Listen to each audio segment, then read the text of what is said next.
Hey everybody, this is Lee of the Lee Williams Show, checking in with you again with another update. Now, I wanted to come to you today and talk to you about the Wendy Williams documentary. Now, when I did the Wendy Williams movie review, I also included, some information about the documentary. But I did want to come back and touch on the documentary again. So, because I feel like the Wendy Williams documentary was so far above, as far as in terms of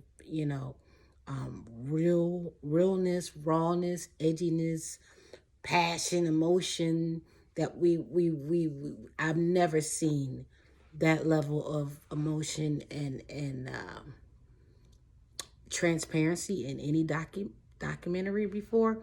So I feel like it was groundbreaking. So I didn't want to just gloss over it. I wanted to come back and, I'm just going to touch on it briefly, but touch on it in a way that it's not like just structured A, B, and C. But, I wanted to make sure that I did give it a fair chat. So Wendy Williams, you see her in there in her new bachelor pad, and you see the chandelier hanging from the wall, and you see that she has a tall window. She's in a tall building, she high rise. She lives there by herself with her two cats, and you could tell that she's in distress. She seems to be talking to a producer, but she also seems to be talking to a therapist at the same time. Like maybe a therapist is in the background, maybe asking her questions. I don't, trying to get, information to kind of find out, what's going on with her. And she's there. She's with the lymphedema machine. I mean, it was heartbreaking to see Wendy in that way, because when Wendy Williams comes on screen, she lets you know what's going on in her life, but you just don't realize she's that distraught. And I mean, it ekes out. Obviously we've seen her have little setbacks and slurring of the words and looking dazed and confused and little episodes and stuff, but still, there's no way we knew all that she was kind of holding on to or kind of dealing with at the same time. And I gotta say, honey, all women, we wear masks, and she's definitely wearing her mask for the Wendy Williams show. She knows she has a job, and it's lights, camera, action. She leaves her problems at the door, and she just pours everything out to the audience. And so we gotta appreciate Wendy, because we know that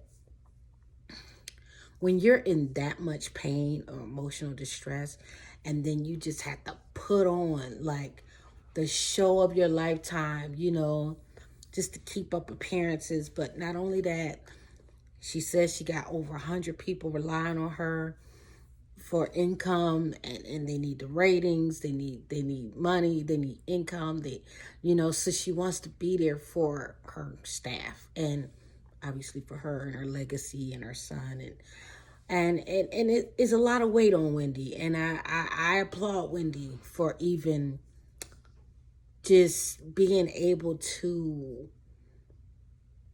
even kind of like put that all aside and do the job that she does. And knowing what we know now, I don't think anybody can say that she didn't have a right to be acting the way she was acting. I think we could all agree on that. So she talked about how, she got a little caviar and her Doritos, and that's her zhuzh. She said one of the cats lays on the top of the shade lounge, the other one lays, at her side, and She's like, Kevin effed up. Kevin effed up. We could have had it all, and he just messed it up. And now he got to split his bag with a new baby. And she's like, she tried to keep up airs for her son and appearances for her son, and just try to go along to get along, but she had a plan the whole time. And she talks about how, she doesn't want anybody to feel sorry for her. She just really wants people to kind of use it as a learning tool, really to say, hey, there's nothing special about me. I'm just a girl named Wendy, and if I could do it, you could do it. If I can overcome adversity, heartbreak and strife, so can you. You can pick yourself back up, and you can become as successful as you want to be. This doesn't have to slow you down. So let me refer to my notes and see if I want to touch on, if I want to, because I want to make sure that I'm just, so she starts talking about how,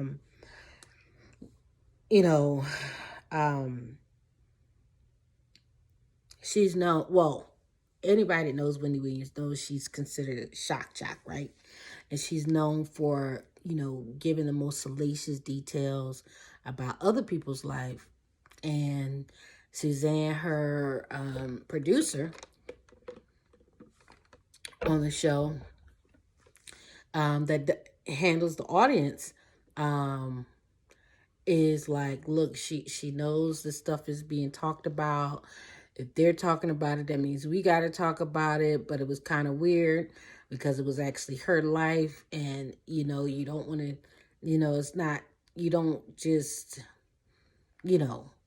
basically your life can't become the hottest topic on the show.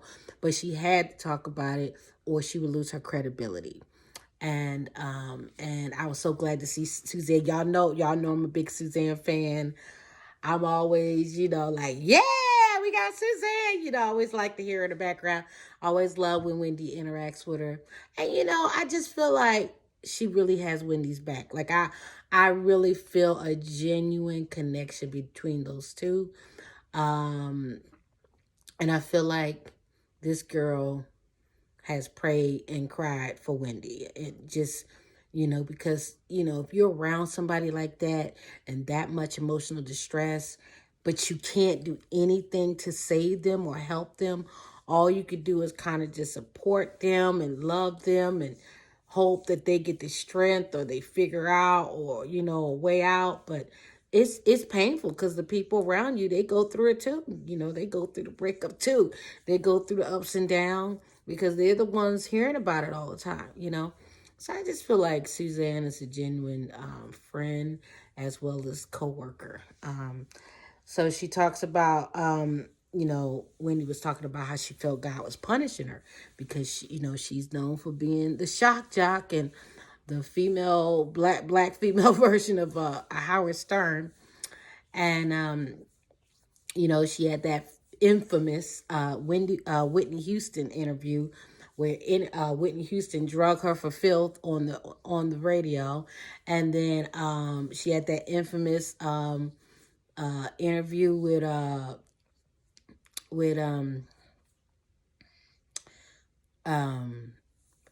Judge Mathis, just some real, like, people didn't want to interview with her. Eve told her, like, she didn't want to interview with her. She sent a message to somebody saying she wanted to interview with her. She wanted her to be replaced. It was just, hard for Wendy sometimes to get interviews because people just felt like she was always going to hit below the belt. They had little clips and stuff. They had Mariah Carey on there. And she was like, well, tell me when the last time you had sex. When the last time you blew somebody, And she's like, Wendy, your mouth is just so horrible. You just had me come up here to just tell my business. She had a clip where she basically asked Whoopi Goldberg, hey, when the last time, yes, like, she literally would, like, just out of nowhere, just ask you the most rawest, craziest question. And um, that's, she's the queen of talk show, a daytime talk, a queen of gossip. So, I mean, that was her niche, her niche, or, and then, they talked about her childhood, which was very striking. She talked about how she was family of three. Well, she had her mom and dad. They were married forever. They lived in the burbs of Livingston, New Jersey, and there was Tommy and Wanda and Wendy. Wanda was a smart child. She was the gold standard. Tommy was the boy, so of course he's gonna get his love. But she just never really felt like she belonged. She was always the odd woman out. She was kind of her mom and dad. They were always trying to put her on a diet. She remembered being on a diet when she was like 10 or 11. She had this little scam that she would tip the scale. She would lead to the side, so try to make the scale go down, and they caught on to it.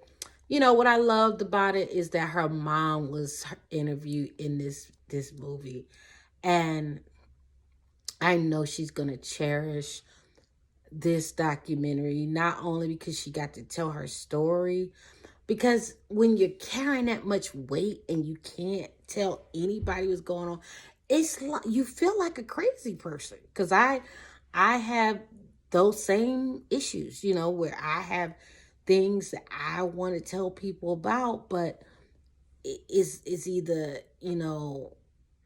inappropriate because I would have to give them too much backstory, or you just feel like you're gonna be judged, you're gonna be blamed, you're gonna be bullied, and you just sometimes you just don't want to share, sometimes the most pressing issue in your life with even the people around you. And I'm gonna be sharing more on this channel. I'm gonna be coming a little more unfiltered on this channel. Um, I started this channel in 2008, and like I said, I kind of dropped off because um yeah, I just felt I'll explain later, but the point is that I just want to, I want to come on here more, and it's time for us to kind of get real, and I'm so glad that this documentary is talking the raw emotion and talking what's real. I mean, I had a video not too long ago talking about, family drama and depression and anxiety and all this stress, and here it is, she's kind of giving her raw unfiltered you know side to herself as well. And I think it's just time for all of us to kind of really start being more introspective, kind of take some of the sheen off, sometimes you got to give people the real, and I just reached a point where I can't sugarcoat anymore. And I feel like Wendy was the same way. And I'm glad that she got to speak her truth, because I bet you after the video aired, or the movie and documentary aired, she felt so free. It's nothing like, you don't want to tell people stuff because, like I said, you don't want to be judged, but it's just a weight that comes off of you, because it's like, it's eking into everything that you're doing, and whether you speak it or not, it's everything is being affected. So at least people understand, like, okay, that's why, you know what I mean? That it puts it in perspective. She talked about how, she was, her mom, you know, was always trying to give her a tuna fish, can of tuna fish and mustard, and how her mom was saying that, Wendy knew she was overweight, and she felt like, she could try a little harder. That's why she was always putting her on the diet. I guess, well, she didn't say that in those words, but she was always putting on a diet, which lets me know that, hey, she thought she could at least lose some weight to begin with. It wasn't like, she didn't just accept it like that's her baby fat. But while they were doing that, they were actually breaking down her self-esteem. Like her self-esteem was just stripped to the ground. She probably felt, unfortunately, bullied in our own home, in her family's home, because if somebody's constantly telling you, hey, let's put you on a diet, let's stop eating this, why you eat so much, why is somebody stealing food for you, and these are letting you know, hey, I'm not good enough, I'm not good enough, I'm not good enough here. And that's probably why Wendy looked forward to going to Illinois to college, as far as she could get away, because she just wanted to break free from that whole scene. And she said her dad was like, you have such a pretty face if you would just only lose weight, so that was a negative image too. Her brother said they were best friends, and like I said on my last video, that's suspect because they recently been fighting and bickering. Now they allegedly made up. That's what Wendy said on the last video, on the last movie. But I think they just want to do a ceasefire, because really all it was doing was, I'm sure they're not all healed. There's no way you could basically call your brother basically accuse him of hiding his true sexual orientation. He is married, and she said on the show, like, you keep talking that stuff, I'm gonna make sure we're gonna deal with you.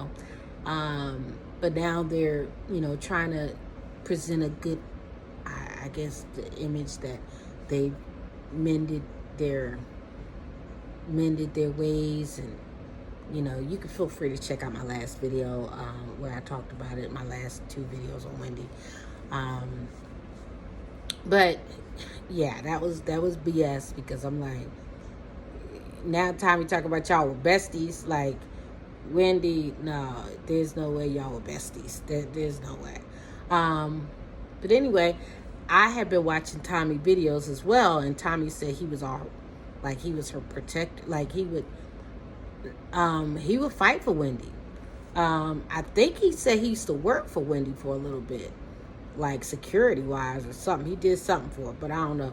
I don't know how long, and Wendy didn't say he worked for it at some point, but he looked like he could have worked there, at some point, because he looked like he had the skill set. He has good communication skills, and seems to be, protective. And as we know, that's Wendy likes to, people that's going to protect her, because she was always starting some drama, so she kind of needed protection. But anyway, the mom said that, Wendy never really fought back. Like, she never said, look, I'm not fat. Like she never stood up for herself. She never said, how dare you call, she just took it, and that was kind of striking. And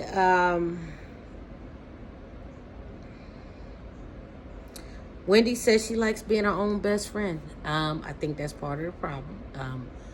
But I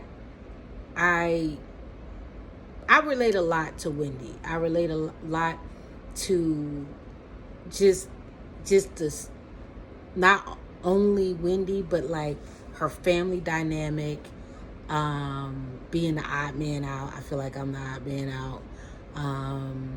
I don't feel valued in my family. She feels the same. I don't know if it's the same now, but in this documentary. And then Wendy was addicted to drugs. On both sides of my family, heavy drug use,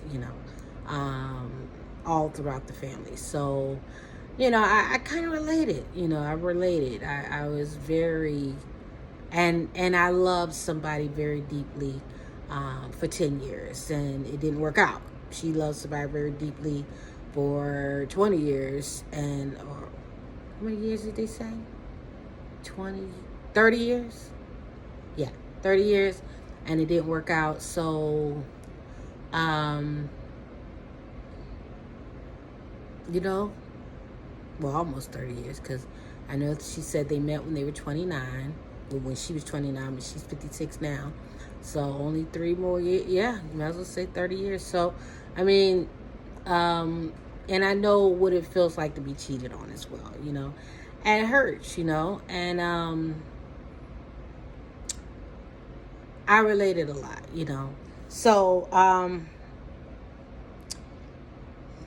she talked about how she was heavy into drug use when she got into the radio announcing as a DJ. She talked about the different stations she worked for. A lot of this program director and the producer, they all talked about working with Wendy, and she, Wendy was like big on the scene. Wendy definitely pushed envelopes, and Wendy talked about how she had an excellent work ethic. She came to work. She didn't care rain, sleet, or snow. If she had to drive 2 hours to DC or however long to work another job just so she can make ends meet, she did it, honey. And that's an excellent example of work ethic. Yes, it is, because I don't know too many people that drive to different states just to work. I mean, it happens here. I'm in Atlanta, so a lot of people drive back and forth to Phoenix, like Alabama, because Alabama state line is not too far. Like Birmingham, Alabama, there's a lot of commuting between Atlanta, Birmingham, and what's that other place? Auburn, Alabama. So it happens, but that it does. I don't think that's just common, just everyday thing, So for Wendy to show that, hey man, I worked. She worked all the way in DC. I mean, she had a job during the week in New York. On the weekend, she worked in DC. I mean, that's commendable. That is commendable. And I think everybody just, they definitely had their faults with Wendy, but for the most part, nobody could say that she didn't do her job. I mean, she definitely got attention, and called stirs, total wanted to beat her up, and different people wanted to always trying to get her fired, and she butted heads with some of the people at the radio as well. And then enters Kevin. Now Kevin, I guess Kevin was like the thug type. That's her type,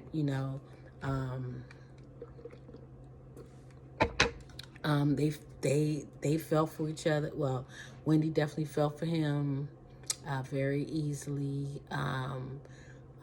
They got in a real relationship. They had a partnership. They DJ'd at different clubs, and they had Wendy was the host, and they had little gigs that they worked with a couple people, looked like Mr. C, and they had a little partnership. I mean, they had a little hustle. I mean, Wendy's a hustler, honey.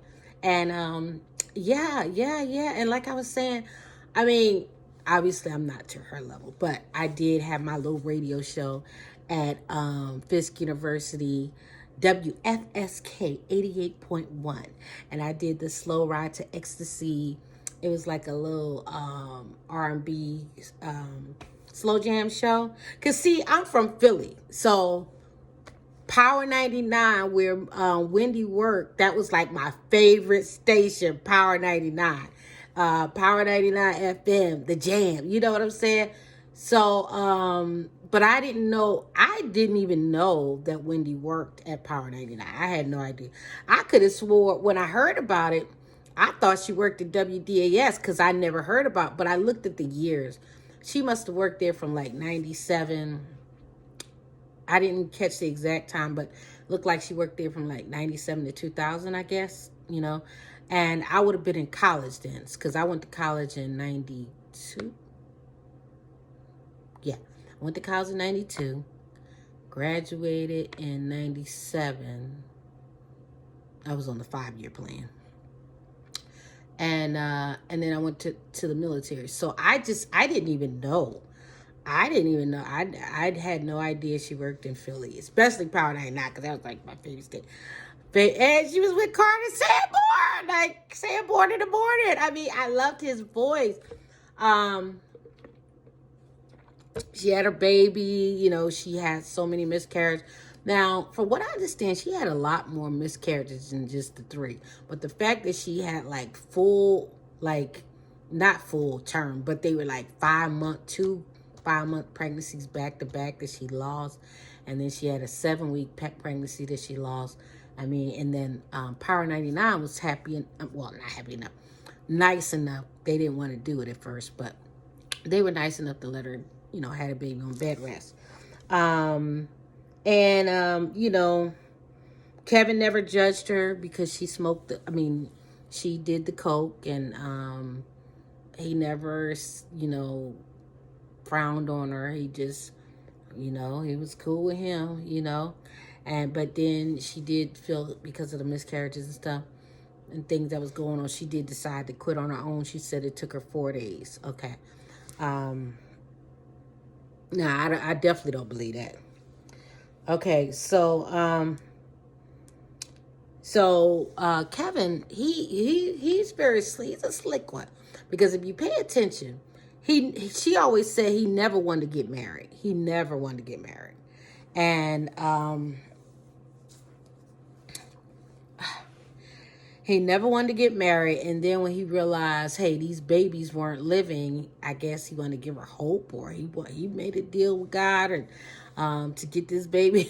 And so he married her, and then she had another miscarriage, and it was sad. And then Wendy wanted to divorce him because she was like, oh my God, I can't even give him a child. Like, I'm a horrible wife, but anyway, she did end up having that baby, Kevin Jr. So that was good. And then 2 months after the boy was born, she heard Kevin talking to another girl in the hallway, talking about she was a bank teller or whatever. So that ended up being Sharina, that would later continue to be the albatross around their neck. Okay, well, around Wendy's neck. Because that relationship that he allegedly broke up never broke up. So, or for good anyway. So when she heard him on the phone, it kind of panicked her. She was like, look, I got this new baby. I don't even know what to do. Like, I don't want to raise him by myself. It's not going to be, And so I guess she made a deal and said, you know what? I'm going to do whatever I got to do. I'm going to play whatever role I got to play to make this marriage work so I can keep my family together. But I'm going to leave him, and I'm going to take everything I got, because when you cheat on a woman when they're pregnant and they find out. Now, a lot of women, they forgive it because they're like, oh, see, I couldn't do, but you work that out. You get that permission while you're actually pregnant, like, or when you're, in that stage, you get permission. Like, is it okay, because, you don't want to do, and I'm sure Wendy didn't, because Wendy was like, well, Kevin was like, we haven't been together in a year, but that was in the documentary. But obviously, if she had those miscarriages, she was probably scared to have sex while she was pregnant, and she probably wasn't able. It's just sad that men, that's all they think about. Like, this woman is trying to struggle. She's eating up inside. I'm sure she was depressed. I'm sure she was miserable. I'm sure she blamed herself. And this man is just worried about himself. I just don't get men sometimes. Sometimes I just don't.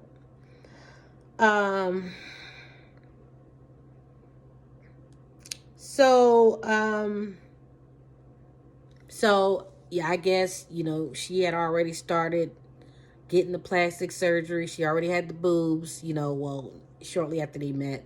She went and got her boobs done, and that was like the highlight of her life, honey. That was life.com for her. And she loved the breast. And then when she, after she heard, him, I guess, cheating, she went and got more liposuction, and, she was snatched after the baby, honey. She was snatched. So, Kevin, he was, he had a wandering eye, honey, and I guess he kept up. He made it, I don't know, he just got worse. He got sloppy, He had Sharina and Wendy actually meet, and Charlamagne was the one that introduced them, but Charlamagne said he did not introduce them to sleep with each other. He introduced them because she was a girl from his hometown. Yeah, so that, I guess, I'm glad he said that, but I have my suspicions about that. I don't believe that. Okay, allegedly. Allegedly he didn't introduce them for any other reason other than just saying, "Hey, this is my friend from South Carolina."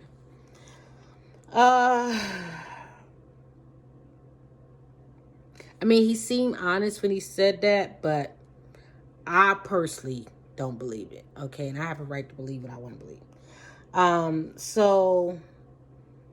So now, I guess, the relationship kind of got a little more volatile.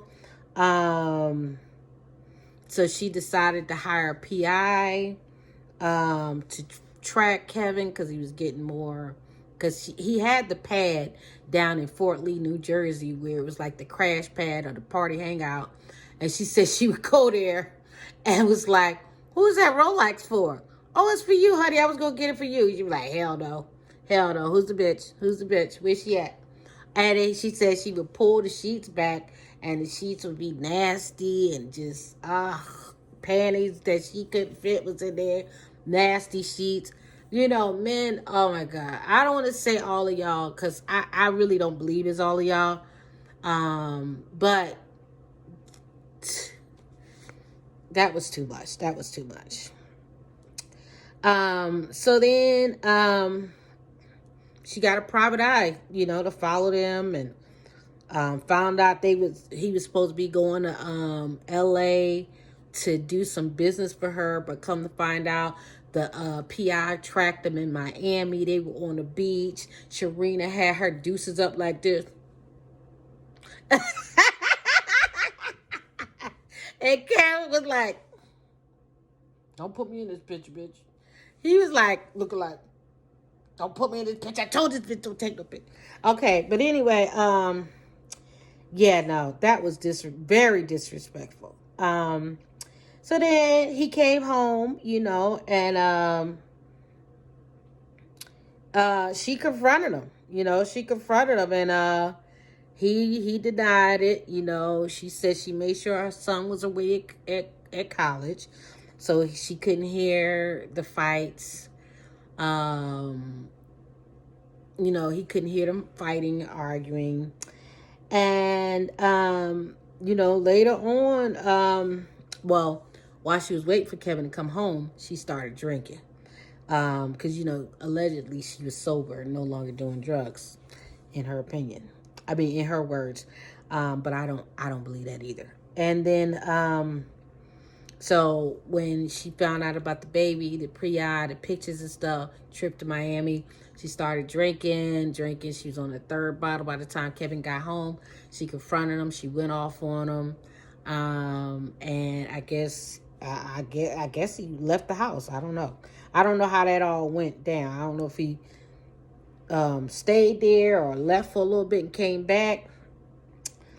But it came to a point where, Wendy was having situations, it was affecting her work. And it could have been a combination of the stress and her Graves' disease and her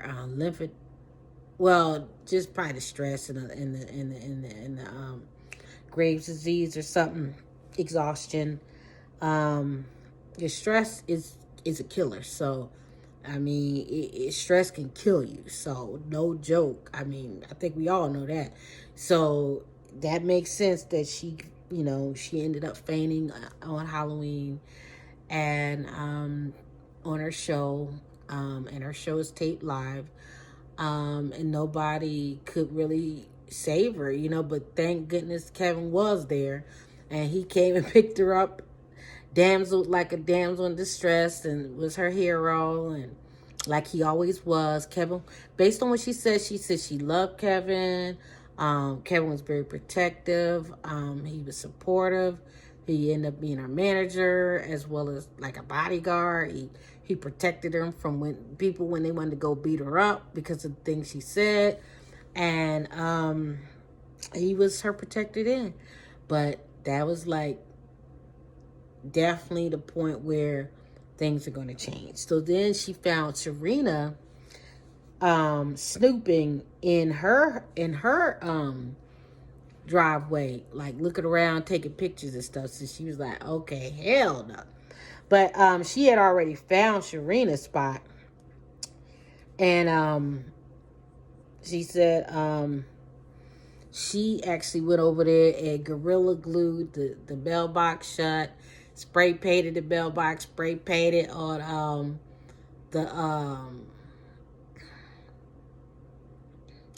spray painted on the garage door.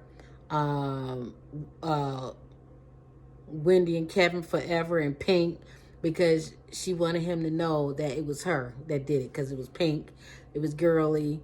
And also she said it later on her show that she did it Wendy and Kevin forever, or Kevin and Wendy forever, because it was a nice neighborhood that it was at, and if it was obscene, they would have made them take it down a lot sooner. So by looking like a congratulations or like a love gesture, you know how people decorate the house for birthdays or over the hill or anniversaries and stuff.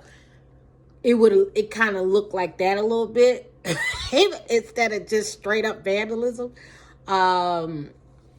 She said she went through the trash, found all kind of pregnancy tests and everything. She said the PI was following them at the gynecologist, knew the girl history and everything, honey. And so anyway, she started tweaking on the show, passed out, and then Kevin was getting slick. He was like, I gotta get this girl in a halfway house because my girl is about to get pregnant and I gotta be slick. So let me try to put her in this halfway house and take her phone and take all her social media and say, see, these are triggers, and so she can't be checking on it because, I'm sure he figured somebody would report on it, and he didn't want it to come out that she was actually pregnant and having that baby. So, and it was sad because she really broke down. She went in, like, she was like the people that were like her. That would take her to the sober house. And first she was in the halfway house in Florida. And then I guess she went to a sober house in New York, closer to the show. And her little handlers would drive her back and forth to the sober house right after work. And they were asking things like, how you doing? How's everything? She said they were horrible people. Horrible people. And they were just, it was sad. She went in. So, the good thing is, her mom and dad were in there. I mean, she'll always have this memory. She got the fact that she got to release this pain, this hurt.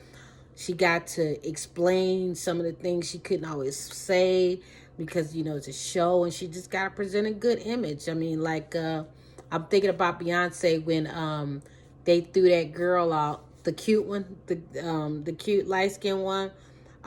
They said because she didn't want to smile at the appearances, and she always got to smile, and she got to understand. And the girl was like, well, I got a stomach ache. I was throwing up. They was like, I don't care. You out of the group, because see, you always got to present that. That's the truth. I mean, real show business is all. Whoa. But it's true for all of us. Like, we all work, and something could have happened before you got to work. And you got to present that image. You got to put that on. You got to, boy, girl, we got to act for our life and put all that aside and do what we need to do in our work life, for our families, for everything. You got to, I mean, I feel like I'm the biggest person when it comes to that, as far as what I have to do, because I've had like so many setbacks. It's not even funny, right? So I had to literally become like a crazy person, where I like literally compartmentalize my life. I had to compartmentalize like certain things I don't even talk about. Like certain things that's really bothering me, I don't give it no smoke until I'm off, because I just cannot let that occupy my space. I mean, it doesn't always work, but I really have become like a master of that. I mean, I've had some major things happening to me, all the while I'm just smiling, you know, just, I mean, woo, it's rough. And, Wendy had to do the same thing, because, like she said, she got 100 and something people relying on her. No, you cannot let it just destroy you. You have to do your best to push through. But, we're human, so we will struggle. So it was good seeing her mom in there, the dad, Tommy, Wanda was in there, Suzanne, her friend Lisa Carnegie, the producer, what was his name?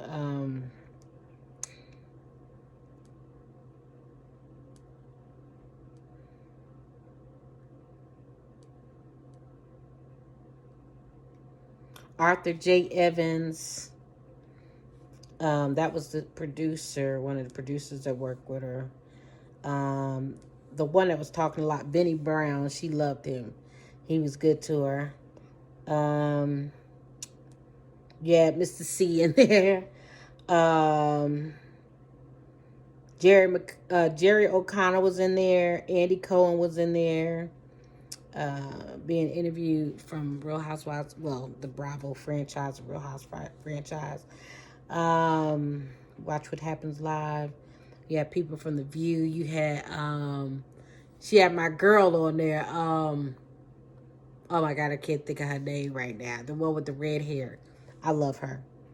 I think she had Whoopi Goldberg on there. I believe she did, but I can't remember at this moment. I know she had clips of her. And it was sad when she was in a halfway house. Her mom and dad both had a stroke while she was in there. Knowing she is like one of the main caretakers for her parents, or how close she was to them, especially, later on in life. I know it just broke her down. I know it just broke her down, knowing that Kevin was trying to do some manipulations, and it could have gone bad. This shirt, oh my goodness, this is my little Mickey Mouse shirt. Let me show you. The one and only. I wanted to make it. Make it. Let's see. So you can see my shirt and my little Mickey ears.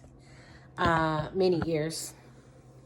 I know y'all probably saying, you got a Mickey shirt on and a mini ears. Like, what's going on? Look, I couldn't find Mickey ears. I did look. But I've always loved Minnie, and I've always loved Mickey. So they're a pair. So I felt like I can get by with it. And what part am I trying to say that I want? Oh, she did get her Walk of Fame, Hollywood Walk of Fame. She was there with her son. She obviously left Kevin after, that whole thing blew up with the baby. She said Sharina and Kevin, they've been together 13 years, between 13 and 10 and 13 years. So, it's sad. It was sad because,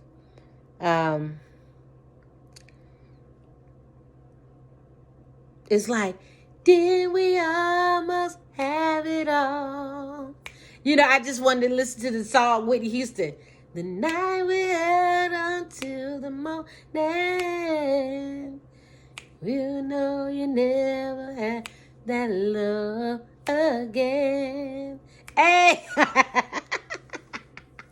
Look,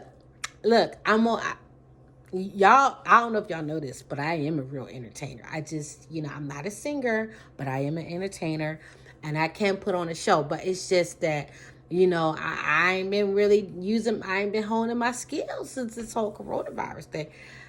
So I ain't been able to get on the stage and pop it like it. I'm gonna show y'all one of my videos. But if you go on my channel, I have a video, 2 videos where I was actually performing live. So y'all can check that out. But I have recent ones too, because I'm a showstopper. But anyway, I like how she said, she was going to rise, or somebody said something about rising like the phoenix. And I like that idea that, this could have broke her. I mean, I feel like it did break her. But it could have broke her forever. And I like how her mother said, this could have broke her. She could have just been broke forever.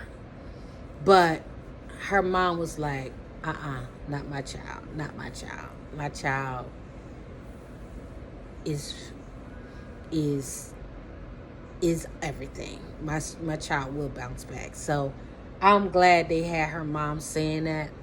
I do have to add some things and give my assessment of the situation. Her mom said she could have crumbled easily, but she didn't. And her mom was very proud of her. Her mom called her her ray of sunshine. And her mom, I guess, when he was born, her mom had just passed. And she was like her little ray of sunshine. So I had some observations I wanted to bring. And I kind of hate to kind of bring them in because I would like to leave this video off on a positive note. But anyway, this is going into a little thing. So, first of all, Charlamagne was interviewed for this documentary. He told the people to pull him. He got his lawyers to pull him. And he actually said that he never signed the release, so he told them to pull him. And I would have actually liked to hear from Charlamagne, because you keep saying that. Now, I like Charlamagne, okay? I want to be clear. I love Charlamagne. I think that is a powerful brother. I really respect Charlamagne. And I really love Wendy. I really respect Wendy. As y'all saw, like I said before this, I was hot and cold with Wendy. I love Wendy. I'll always be able to call her out on her mess. But since this, I have really grown to love Wendy wholeheartly. But we're still on the same topic, so I want to get this out, what my observations are. Charlamagne keeps saying he didn't introduce them for the purposes of them dating. But you lived in a house with all of them, okay? Allegedly, right? You lived in a house with Kevin and all of that, and everybody kept saying that Sharina in the house in Fort Lee or wherever the condo they lived, she act like she was the lady of the manor, okay? So you got to prove that statement. And I feel like if you would have let your interview go forward, you would have been proving that statement a little more. That you had you did not intend to hook them up. Because Charlamagne was Wendy Williams' right hand man on one of the radio shows he was in. So you were very close to her work wise, and I know you had respect for her. And then you had this girl who you say you didn't introduce to Kevin so they can date, but now my lipstick is breaking. Well, it's been breaking down all day, but it's breaking down. The more I drink this water, it's the matte finish, and it's too late to put more on. So yeah, you say you didn't introduce them to get together, but then you asked to get taken from this documentary. So I feel like Charlamagne, you on bullshit. I honestly, because you can't even stand up. Like, okay, if this the case, I want to be able to look you in your eye. I want the camera to be rolling when you say I did not introduce them because I wanted them to hook up. I introduced them simply to say, this my friend from South Carolina, or somebody I know from South Carolina. Okay? Because we needed to see that. Because every time you say it, your eyes go down, because I be watching you. Okay?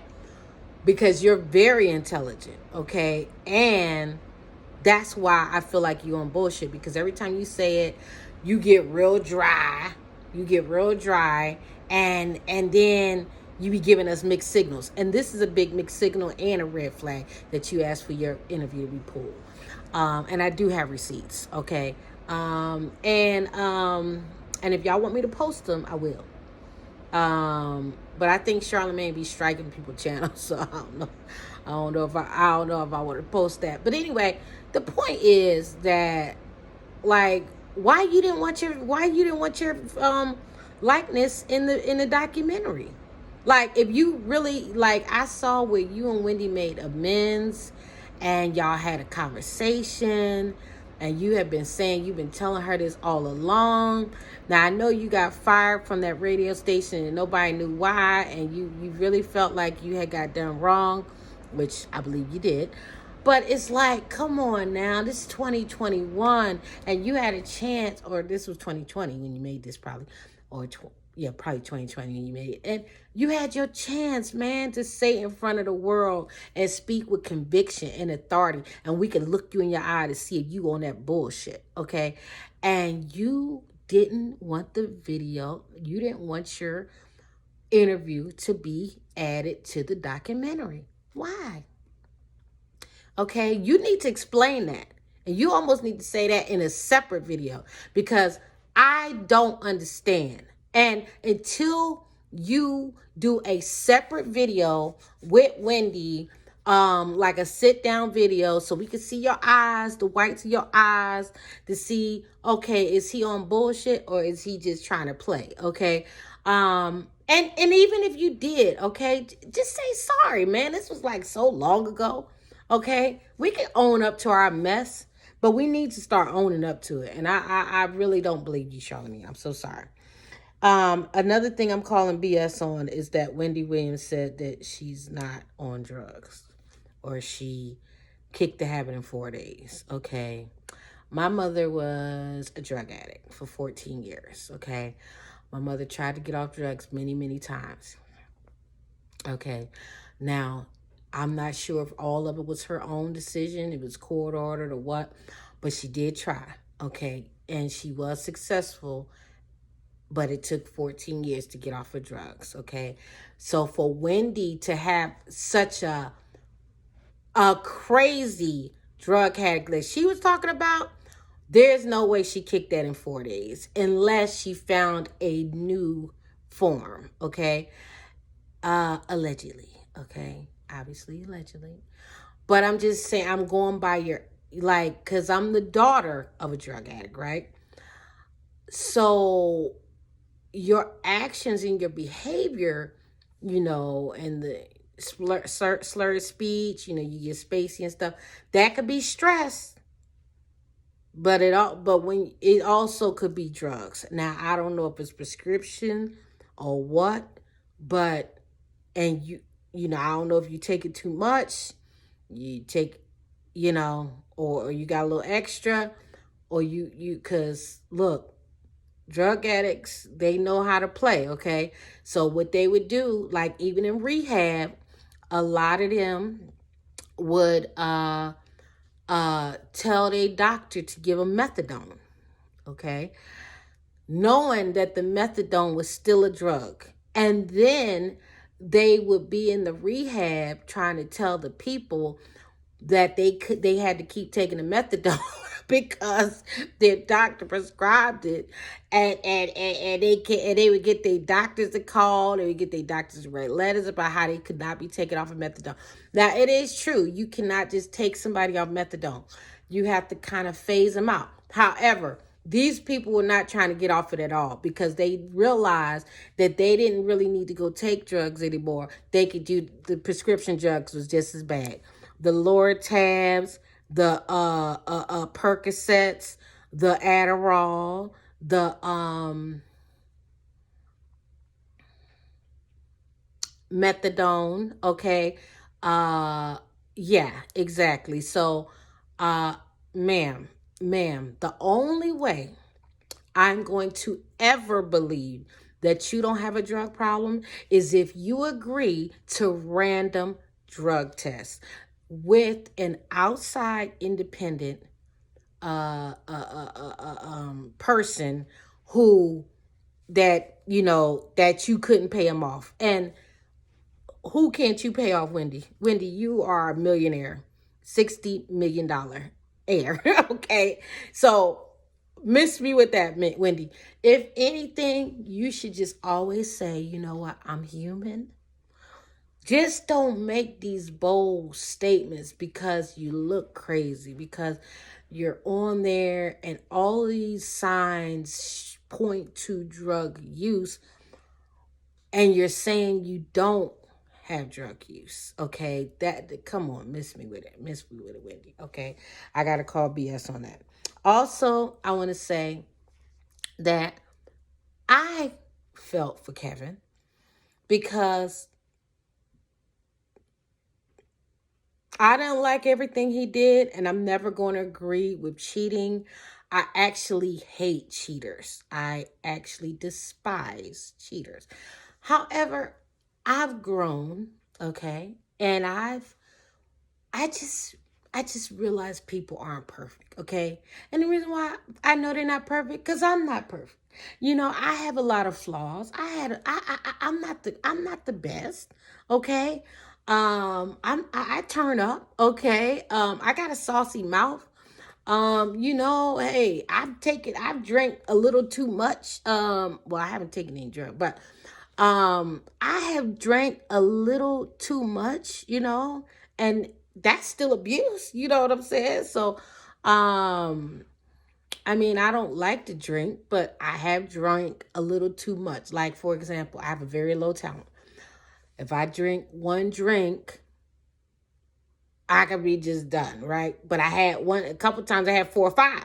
Okay. And so, yeah, that's abuse. You know what I'm saying? And I also suffer from, depression and anxiety that I recently actually, owned up to, or well, I'm being treated now. I have a therapist, and, the thing about drug abuse, you have to be honest, because if you don't, it's just like when Wendy, like Whitney tried to tell us she wasn't on drugs, okay? Allegedly. Okay, I didn't believe that, not one bit. Okay, just like you didn't believe it when in your video, when you asked her all those questions and she was dodging questions, everything. And even when she died, I just didn't believe the way she was acting that she was off the drugs, okay? I feel like she probably had.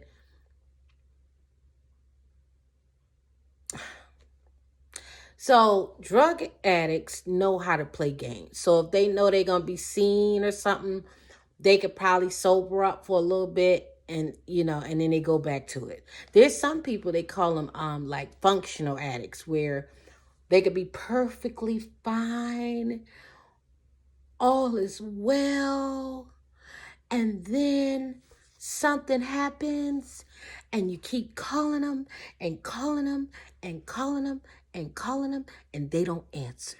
Why?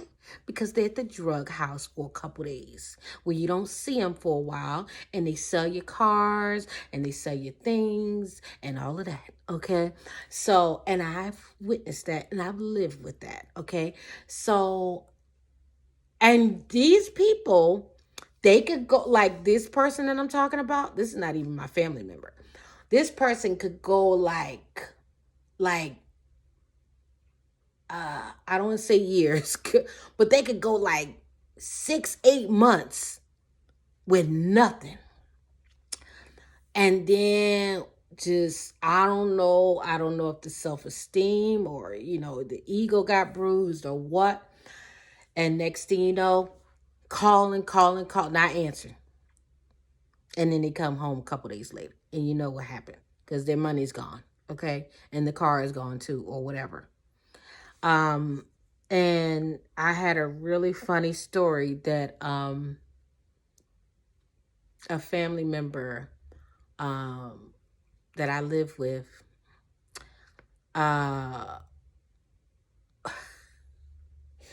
they took him, okay, the person that's not my family member had a drug problem, right? But this person could kind of present a good image, like he was clean. So he went a long time, and he really led us to believe that he was good. Okay, we're gonna call him Rick. Okay, so Rick takes another friend, Tommy, to the grocery store. So so Tommy's in there, got two shopping carts full of stuff. Ah. Tommy says, Tommy, before they leave, Rick says, get your jacket, man, because, we in Philly, so it's cold. And it was actually, I think it was a little snow on the ground, but it's really, really cold that day. 20 degrees. Rick asked Tommy, get your coat. Oh, no, I don't need my coat. I'm just going in the grocery store. I'm going to run in and run out. He's like, okay. So they get in the car, took him all the way across town to this grocery store that they like to go to. What do they call that? Some name. I forgot the name. So Tommy's when he's finished shopping, he got two shopping carts full of food. He's calling Rick. Hey Rick, I want to let you know I'm finished shopping. So I'll meet you at the front. Okay? Okay. Going straight to voicemail.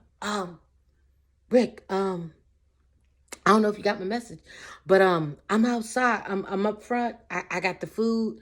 I got the ice cream. It's melting. Let me know when pull the car around the front. Rick was gone. Rick left Tommy at the grocery store with two shopping carts full of food. He had no jacket. In 20-degree weather, Rick had went on a binge. Okay. So, Wendy, for your sake, because I love you, okay, I want you to be better, okay? I know we all have triggers. I had to admit mine because, I've been going to therapy since July, honey, and regularly. And I've had to admit that I have things that trigger me, okay? And I have to work hard to manage my triggers, right?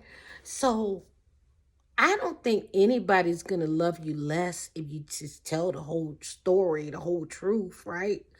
Now, I can understand you probably want to save face for your son, and I would do the same, okay? So if that's the case, then I'll shut the hell up. It's none of my business. But when you say stuff, I just want it to be true. You know what I'm saying? And then if it ain't true because you're covering for somebody or you're trying to protect somebody or whatever the case may be, fine, but and then it's none of my business. I shut the hell up. But But if you are really trying to be transparent and you really have already told those people what the real story is, then just go ahead and tell us what it is, because you did do a lot of maneuvering and double backing. Because one minute you say, oh, I know y'all hear the tabloids, but all is right. Oh, I keep putting up my middle finger every time. Wait, what's the ring finger? Oh, look, I'm not married. So all is right, Hunterville. All is right in Hunterville. So yeah, you were doing a lot of maneuver. One minute you say, oh, it was just some things that didn't add up, okay? Like Arthur J. Evans said he never saw y'all get into a fight, you and Kevin, but it was really some heated debates. They had to ban you. They had to ban Kevin from the station because he was really aggressive. You said he broke a glass table in front of everybody. People say, Vinny said he had to ban you from the station because you was getting aggressive. You was getting possessive. People say Kevin was loud. He was very boisterous. Now they say he was always loud, but he was also loud and aggressive towards you.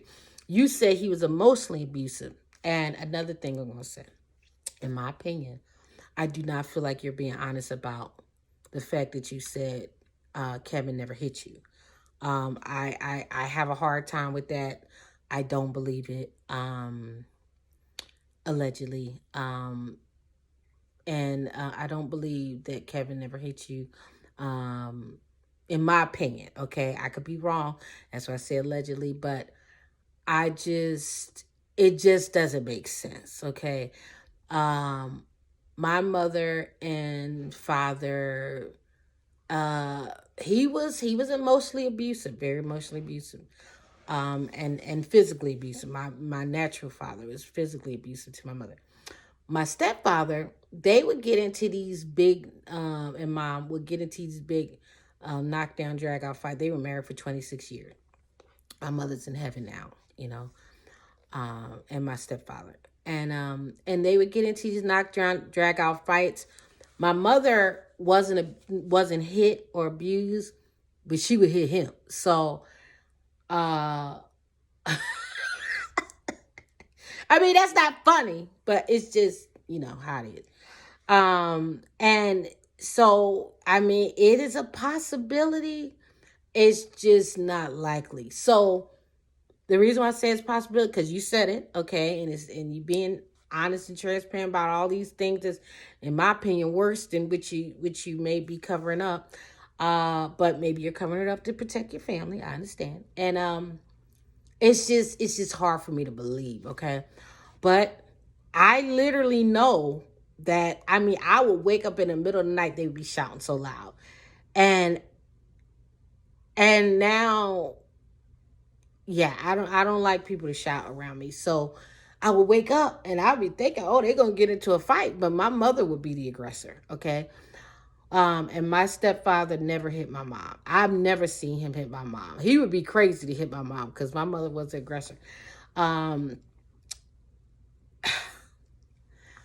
So, and I got my aggressive behavior from my mother. Okay. So, yeah, no, I'm having a hard time with that. Okay. And, yeah, that was the main thing. Yeah. But anyway, Wendy, how do you feel that Charlamagne asked to take his documentary, his interview out of the documentary? I want you to speak on that on Hot Topic, because I think that was very hurtful. I'm personally offended that he asked to take his stuff out of it. Okay, because if you are going to make statements, make them be truthful, man. And even Wendy, like, I get it. If you can't say everything, fine. Charlamagne, you could have made a mistake. It was your bad. Charlamagne, you held a grudge against Wendy and Kevin and whoever else for years. You recently made amends with her. It could have been back in there, or it could have been some, rumblings where you felt slighted and you was like, okay, fine, I'm gonna get it back. You didn't know. I mean, maybe you knew, but you didn't know what it was gonna do. You know what I'm saying? We all make mistakes. We're all, that's why they call life, like, that's why they gonna say life is a journey. We're all in a journey, we're growing. But if you continue to lie about something that you're saying you're being truthful about, and you don't only tell half the story and half truths, you're still a liar, man. So that's my take on it. And what I will say is, when I said that I actually love in this whole thing with the movie and everything, and now the documentary, there were parts of Kevin that I actually fell in love with, and I actually saw why Wendy fell in love with it. Because at first it was like, when I came into this movie and documentary, I was like, F Kevin, okay? From the bottom of my heart. You could throw him in a pit and I wouldn't care what happened to him.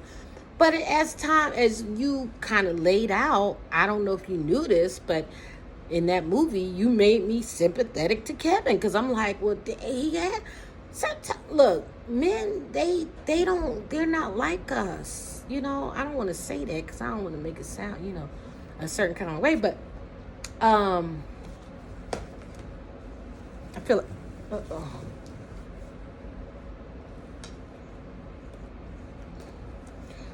they handle things differently. Okay, so it's possible that he just... he never really, honestly, he never really lied to you, Wendy, because he never... What I'm trying to say is, if a person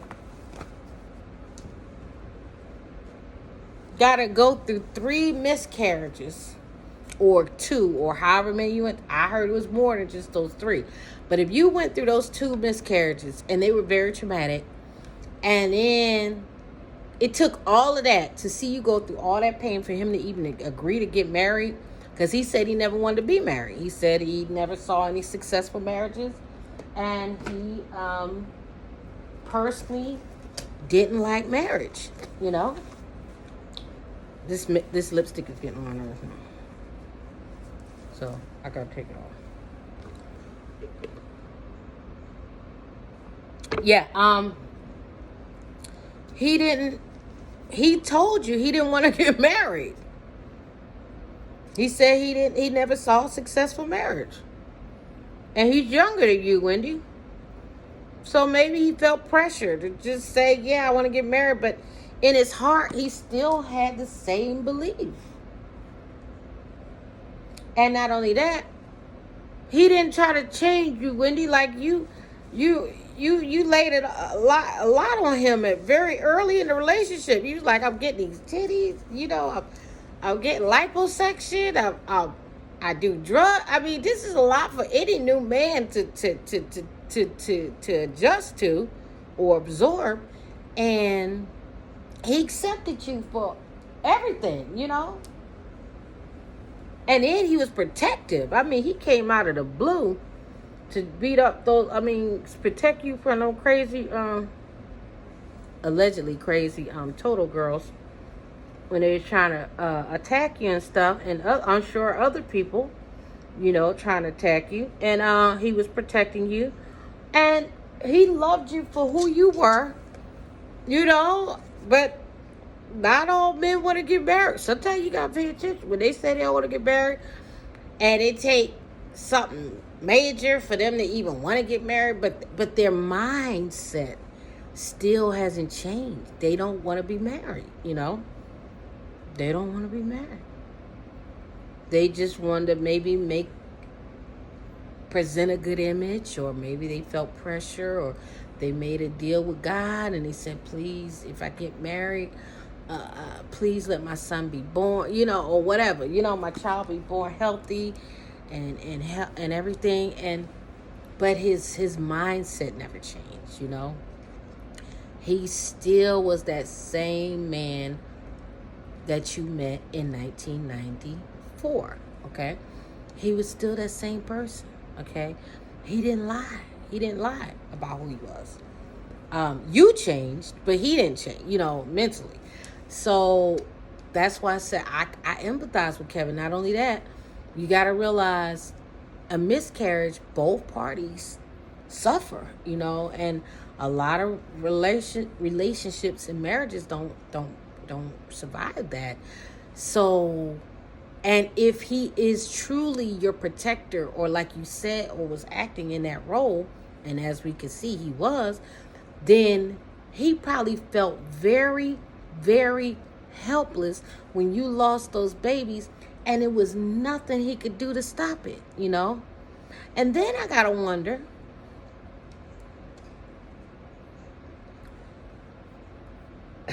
now this is something. Did you lose those babies? Were you arguing with him? Were you fighting with him? Did something happen to make you lose those babies? Was there an incident? A traumatic incident? Physical fight? Verbal fight? So I wonder about that. Okay. But according to you, he never hit you. When you had that broken arm, you fell on your own, allegedly. And I don't believe that either. Now, you probably fell on your own. I believe, well,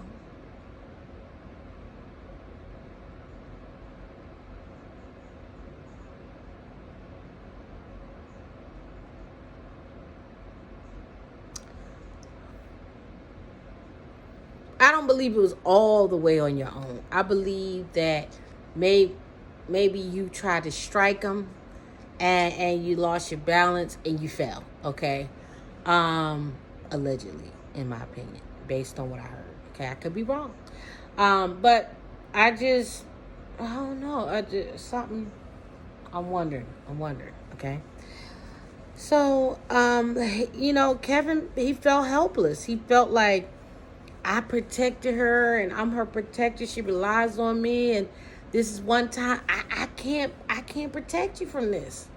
He probably was like, look, I don't even have no relationship with God, so I can't ask him for nothing. I didn't pay nothing into the system, so I expected to get it out. So he probably made a deal with God. Look, let me marry this chick. Let me make her an honest woman so I can get me a healthy baby. He fulfilled his mission, you know. And at that point, he fulfilled his mission, and then you wasn't being the person you used to be to him. According to what we heard, you never wanted to take any holidays off. I mean, you never want to take no vacation. Like, you just, like, the fun girl that you were when you met him, you weren't that fun girl anymore, allegedly. You really weren't investing in a relationship like he was needing. You were not catering to him, like you weren't, um, you weren't investing in that relationship. You were only taking from the relationship, but you weren't putting back in. Now, I mean, based on what you say you never missed a day of work. You were never unemployed for more than 2 weeks. Like, your work ethic is impeccable, and all of that takes a toll. I'm gonna tell you the truth. I've been told personally that that causes resentment in relationships. When one of the parties works all the time and they never know how to turn it off, they never want to take any vacation, they this, they that, or even when they're on vacation, they're not really present with the relationship. They stop doing a lot of the things they used to do. Like, you were the fun girl, Wendy.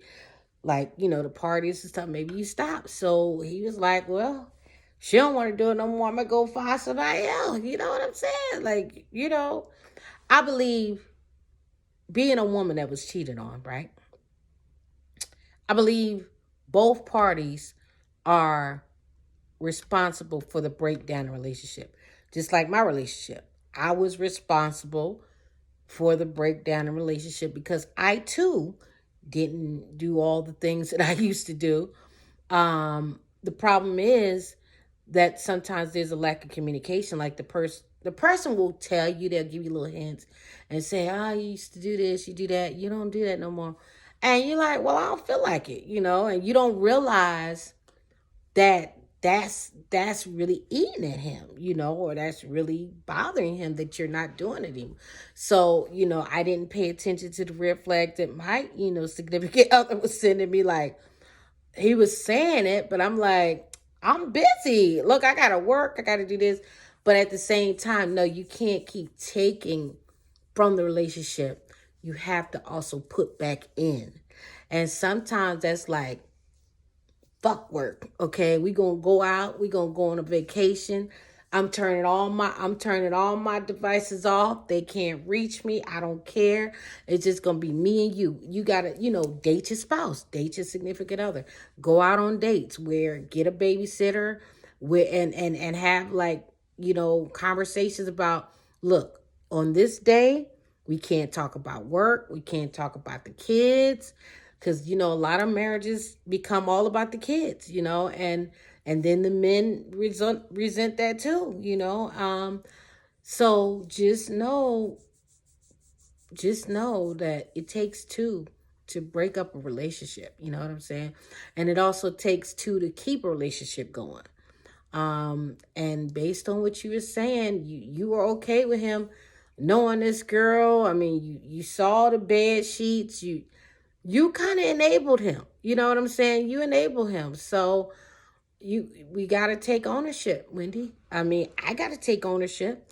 Hell, that's why I'm going to a there's a lot of reasons I'm going to a therapist. I should have been going to a therapist since I was about 5 or 6 years old. Well, 9 years old, I guess. But yeah, I should have been going. But probably before that, but I'll just say 9, because that's, yeah. But anyway, I just feel like, because the reason why I want to address this with you, and not really to get ugly with you, Wendy, because I mean, I know how painful that might, or hard to hear that might be, but you want to go into a new relationship, but you don't want to carry the same baggage. You see what I'm saying? And I don't want to carry the same baggage in my new relationship either. So so sometimes you got to uncover those things and try to look at them and try to see, okay, what role did I play in this situation? And it's not victim shaming and nothing like that. It's just being honest with yourself and looking at it, like doing a 360 turn, put yourself in a fishbowl, because that's the only way you're going to grow. Like, if you just sit there and just say, oh, somebody did this, and he had no reason, you're never going to get that growth that you need. Okay. And age doesn't, that's definitely mean growth. Just because you're a certain age doesn't mean you've grown mentally. Sometimes you need to be with, I know you say you got a therapist, but I've already taken a exception with that. I don't believe whoever you're going to, I don't believe they're matched with you, because Wendy, you got to be able to listen to people sometime. And you say you're your own best friend and you don't like to take advice from people. So I feel like that is your Achilles heel. That is your Achilles heel.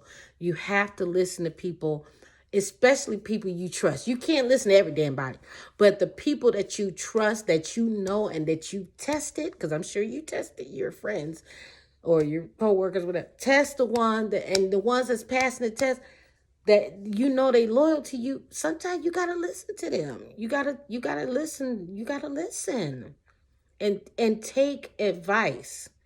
Okay, you're not the only smartest one in the room. Just because you're successful doesn't mean you have all the answers. And just because I'm smart, hey, I've been reading since I was 3 years old. I've been playing chess since I was 3 years old. Okay, that doesn't mean I'm smart. I mean, well, I am smart, but it doesn't mean that I know all the answers. And that's been the hardest lesson that I've been learning, is that I don't have all the answers. I remember there was a time where I thought I knew everything and I thought I had all the answers. And boy, was I wrong. Let me tell you, I have been so wrong.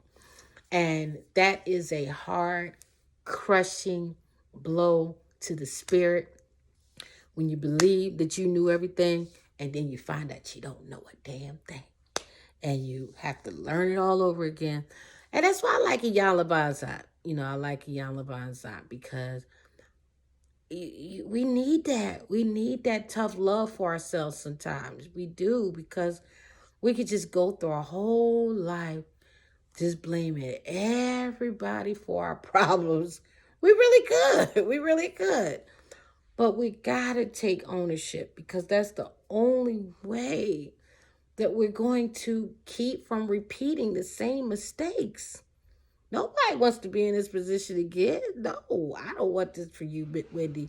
I want your next relationship to be stuck, to stick.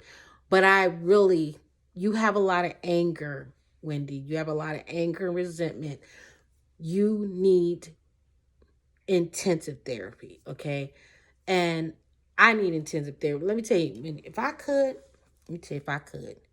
I would go to my therapist every day. I really would. I really would. And I heard Tamar say that she goes to a therapist every day. I just know I can't afford it. I try to go once a week, or a couple times a month. Because my my therapist, she's busy. That girl stay busy. Because hey, a lot of things is getting shaken up for a lot of people since this whole pandemic, and people are having time to think and process, and now they realize, oh hell, I should have been going to a therapist. um and it didn't take, like, I didn't just fall in love with my first therapist. It was like my first therapist, I was like, girl, this ain't gonna work. And I didn't know that you could look for therapists. I just thought they just gave you a therapist. Because I kind of got, well, what happened was, you have issues that you need to address, but you just, like me, I just thought I could just watch Iyanla Fix My Life and fix everything. Um, or I thought I could watch Dr. Phil and I would be whole. Or I thought I could write a letter to myself about, all the things I was mad about, and stick it in a wall, and I would be healed. These are all things that I thought, but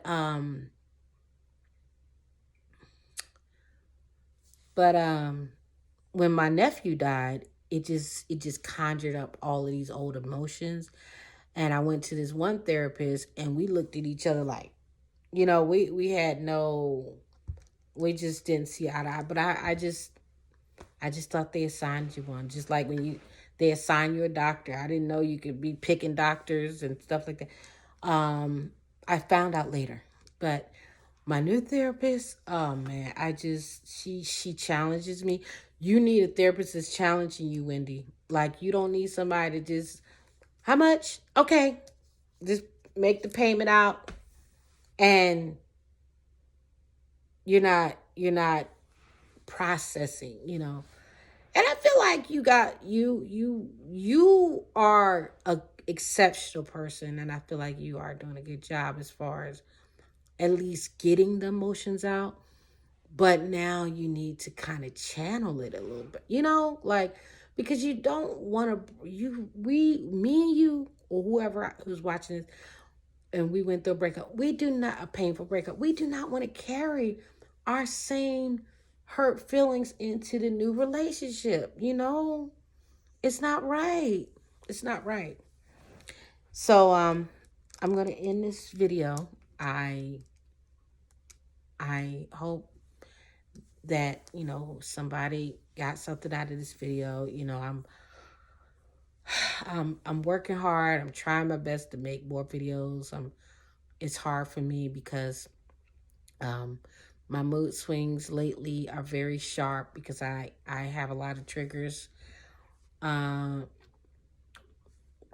and I'm triggered a lot now. So um and I don't like to put bad energy into the world. I'm like you, and I'm a ray of sunshine, honey. I love to be a ray of sunshine, but I wanna I wanna be authentic too. So that's why I'm trying to do a little both, where I'm like a ray of sunshine, but I'm being authentic, like I'm speaking on my truths and things like that. But I always want to be tactful, and always want to be mindful that,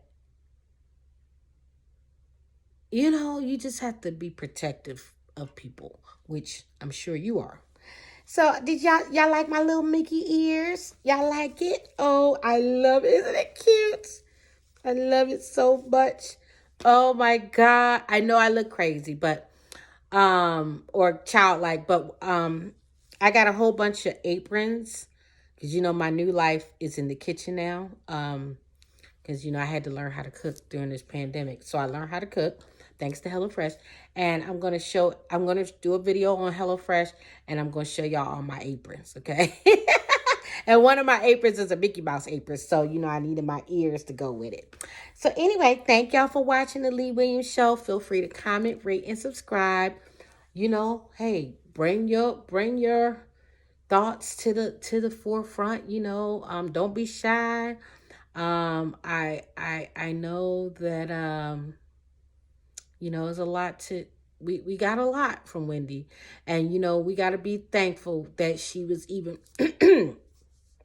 that you were even brave enough, Miss Wendy, to even bring this to us, because really you did show us that, hey, I mean, look at your awesome career. I mean, you got that Hollywood Walk of Fame, but you put in the work. When we got to stand up and applaud you. I mean, my goodness, you put in some serious work. You and Kevin, and I mean, I know you say you were self-made without Kevin, but he still assisted you